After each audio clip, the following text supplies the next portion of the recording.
Magic exists in most societies in one way or another. I do make up things that didn't exist before by naming them. I call it Earthsea, and there it is. I don't think Harry Potter could have existed without Earthsea. I read A Wizard of Earthsea, and things rearranged in my head. That was the original and the best.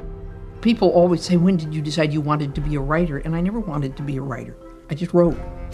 What Ursula was having to navigate was the societal prejudices against science fiction, against the fantastic.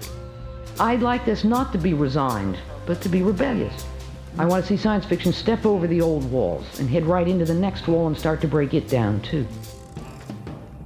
When I started writing, the sort of basic assumption about fiction was that men were at the center of it.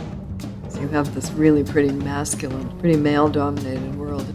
I don't know how many times I was told I write well, but we don't know quite what you're doing. Ursula doesn't set herself up as a giver of answers, but she is one of the very finest explorers of questions. She really began to own herself as someone who has a voice and the authority that goes with that voice and the right to use it. Of course I can write novels with one hand and bring up 3 kids with the other. Yeah, sure, watch me. So what's happened most recently is the broadening of Le Guin's audience and readership. She's being recognized not just as one of our great science fiction and fantasy writers, but one of our great American writers.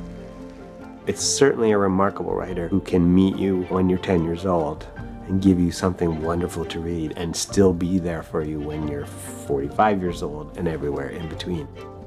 To learn to make something well can take your whole life, and it's worth it.